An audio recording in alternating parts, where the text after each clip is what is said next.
Let's pray before we begin. Lord, please let us understand your word and put it in our hearts. May it shape our lives to be more like your Son. In Jesus' name we ask, Amen. Chapter 26.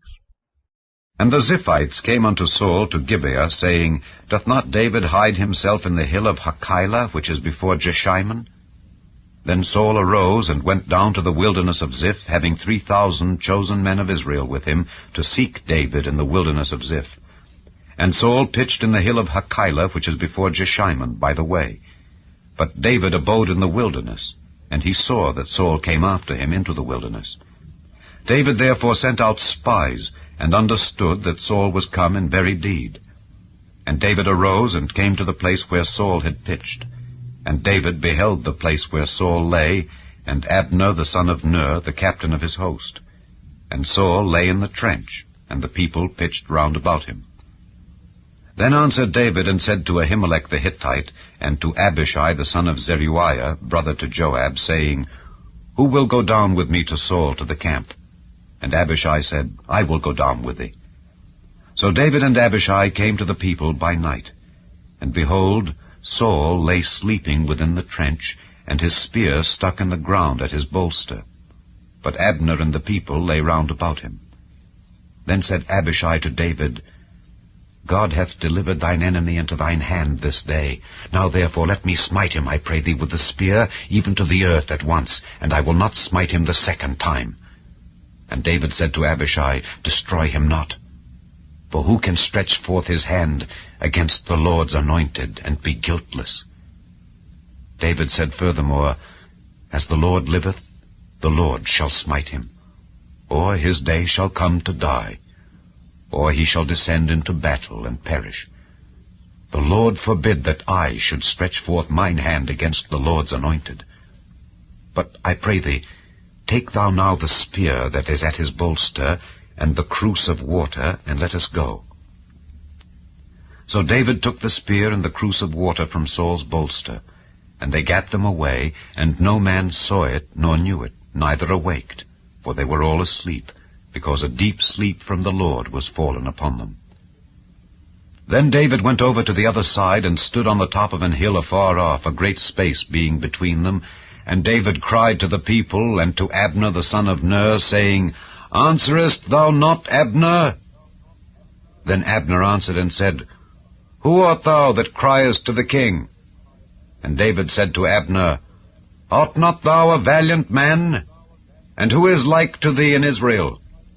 Wherefore then hast thou not kept thy lord the king? For there came one of the people in to destroy the king thy lord. This thing is not good that thou hast done. As the Lord liveth, ye are worthy to die, because ye have not kept your master the Lord's anointed.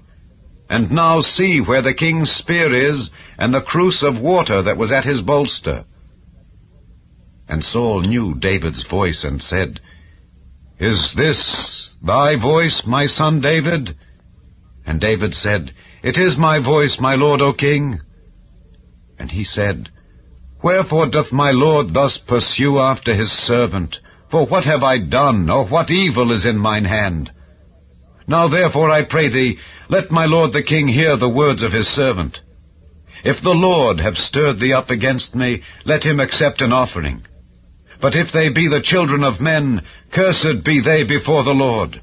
For they have driven me out this day from abiding in the inheritance of the Lord, saying, Go, serve other gods. Now therefore, let not my blood fall to the earth before the face of the Lord. For the king of Israel is come out to seek a flea, as when one doth hunt a partridge in the mountains. Then said Saul, I have sinned. Return, my son David, for I will no more do thee harm, because my soul was precious in thine eyes this day.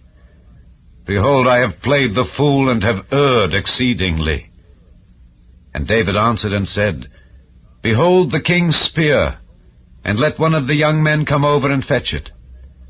The Lord render to every man his righteousness and his faithfulness, for the Lord delivered thee into my hand today, but I would not stretch forth mine hand against the Lord's anointed. And behold, as thy life was much set by this day in mine eyes, so let my life be much set by in the eyes of the Lord, and let him deliver me out of all tribulation. Then Saul said to David, Blessed be thou, my son David. Thou shalt both do great things, and also shalt still prevail. So David went on his way, and Saul returned to his place. Matthew Henry Commentary on 1 Samuel chapter 26, verses 1 to 12. How soon do unholy hearts lose the good impressions convictions have made upon them? How helpless were Saul and all his men! All as though disarmed and chained, yet nothing is done to them, they are only asleep. How easily can God weaken the strongest, befool the wisest, and baffle the most watchful? David still resolved to wait till God thought fit to avenge him on Saul. He will by no means force his way to the promised crown by any wrong methods. The temptation was very strong, but if he yielded, he would sin against God, therefore he resisted the temptation, and trusted God with the event. Verses 13 to 20. David reasoned seriously and affectionately with Saul. Those who forbid our attendance on God's ordinances do what they can to estrange us from God, and to make us heathens. We are to reckon that which exposes us to sin the greatest injury that can be done us. If the Lord stirred thee up against me, either in displeasure to me, taking this way to punish me for my sins against him, or in displeasure to thee, if it be the effect of that evil spirit from the Lord which troubles thee, let him accept an offering from us both. Let us join in seeking peace, and to be reconciled with God by sacrifice. Verses 21 to 25. Saul repeated his good words and good wishes. But he showed no evidence of true repentance towards God. David and Saul parted to meet no more. No reconciliation among men is firm, which is not founded in and cemented by peace with God through Jesus Christ. In sinning against God, men play the fool, and err exceedingly. Many obtain a passing view of these truths, who hate and close their eyes against the light. Fair professions do not entitle those to confidence who have long sinned against the light, yet the confessions of obstinate sinners may satisfy us that we are in the right way, and encourage us to persevere, expecting our recompense from the Lord alone. Thank you for listening.